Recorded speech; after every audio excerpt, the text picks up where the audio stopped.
Based on my observation po kanina sir, well prepared naman po yung ano, sir, yung mga operatives natin, na hit naman po nila yung mga designated na target sir, and they were skilled sa mga ano, sa pag-control and pag-operate ng mga equipments natin sir.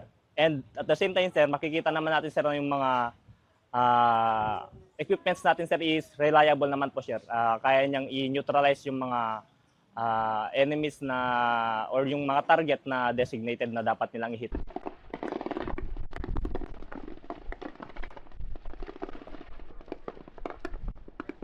Pinapintas nga bunga na sir, ket naging ready ti kasundalawan tayo, tanyaman nga dumting gubat no kaspagrigan agdaman gubat. Ken ti negative nga effect na sir, ket napektaran digiti fisher fox tayo ta handa nakasalog ti duwa nga aldaw ta naparitan da nga sumalog ngamin sir.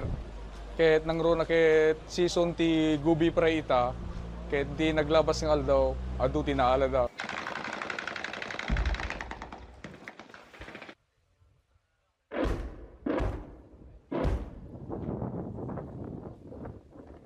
Lumakas yung mga armas nila, hindi katulad ng dati kasi may missile na pampabagsak ng mga drone.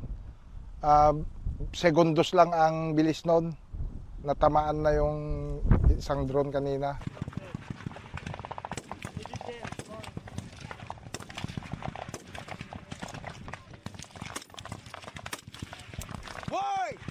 Natatakot din, pero ang ginagawa ng mga military exercise para handa sila pag sakaling lumala. Kaya ginagawa nila yon sir. Kaya okay lang sa akin na ginawa nila yung military exercises at saka pinalakas ang mga equipment nila.